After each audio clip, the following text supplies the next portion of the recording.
speaker today, Michael Schaefer, lemon meringue pie, Michael Schaefer.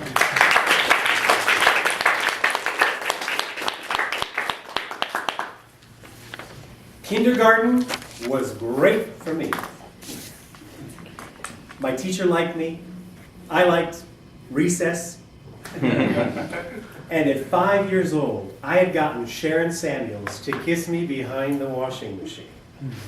That's not a slang expression. We actually kissed once behind my parents' washing machine, sitting on top of a box of soap. To this day, I still buy Tide detergent. What can I say? I'm a romantic. It was also in kindergarten that I learned that words can change your life. Everything was going great until one day I was attacked by a second grader. I was sitting on the swings, chatting away about something, blah, blah, blah, blah, blah. And I looked over and I noticed this big 7-year-old stand up and stand in front of me. I still remember the stripes on his shirt right there. And then he attacked me. I didn't know that he had a secret weapon. Words. He looked down at me and he said, "Shut up!" That was it. That was the attack. But at 5 years old, I was in shock. I didn't know that words could be used like that. But I got him back. Oh yeah. Because I got my tears all over his sneakers. Yeah, they were soaked. And that night, when I explained it all to my dad, he agreed with what the teacher had told me later. It's an expression you may be familiar with. Sticks and stones may break my bones, but words will never hurt me. It helped a little bit. I said to myself, well, gee, at least the guy didn't hit me with a stick. But my fellow Toastmasters, Madam Contest Chair, and guests, we all know that expression is a big lie. Words have incredible power to help or to harm. Haven't you ever been devastated enough by someone else's words to remember them as long as I remembered that little shut up? I bet you have. And when I was 7, just 2 years later, my parents split up, and my father tried to find the words to comfort me. And he said, "Son, people grow together like the branches of a tree, but sometimes they grow apart." I still remember those words. They helped a hard time seem less sad, a little less harsh. Words have the power to help. And in 1995, when I finally realized that my marriage was dying, it was my first wife's words that changed my life. She had gone out to the West Coast, to California, on a business trip. Those trips were getting longer and longer. And she was staying at her brother's house. I went out to visit her, and I remember saying, "Please tell me, what can I do to save this marriage?"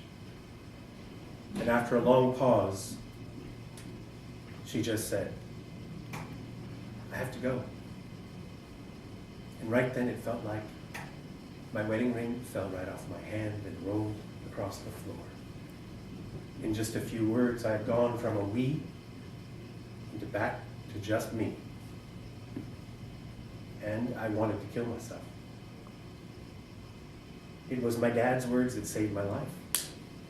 I went into a spare room, closed the door, feeling like a stranger in a strange place. I called him and I said, "Dad, my life doesn't feel like it's worth living anymore." And he was really worried that I would do something drastic.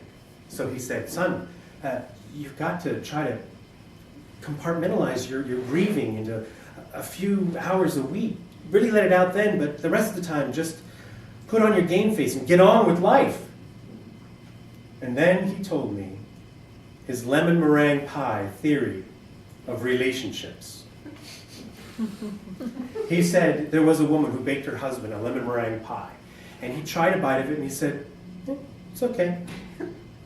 So the next time she baked him a lemon meringue pie, she doubled her efforts, really tried to do as best as she could. But she got the same reaction when he tried it again. It's okay. So then she went on a mission. She read all the cookbooks. She even took a pastry course. And finally, she knew she'd outdone herself.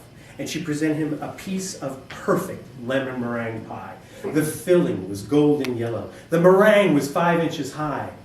And she waited. He took a bite. And he said, "It's okay." And trembling in front of him, she said, "What's wrong?" And he said, "I really want a chocolate cake." And then he said, "Son, I'm so sorry about your marriage. But sometimes our gifts are not what the other person is looking for." And I felt a little weight lift off my shoulders. I wasn't a failure. It was the combination of us that didn't work. So what are the words, like my dad's, that saved my spirit, that you heard? Or did you hear something else? Words like, "Shut up," "You're no good," or "I wish you'd never been born." It doesn't matter. Because you, today, can change that message. You have the ability to change a person's life with your words. You can shape your children, inspire an audience, or maybe even save a life. What are the words that you're going to choose to put out into the world? This June, I will celebrate my 7th wedding anniversary to a woman who loves my desserts. But she buys a different brand of detergents. So thank you, Dad, for the words that changed my life. Words like, "When you paint a room, don't be stingy with the paint, son. Do what you love. The money will take care of itself." And I'm proud of you, son. Madam Prime Minister.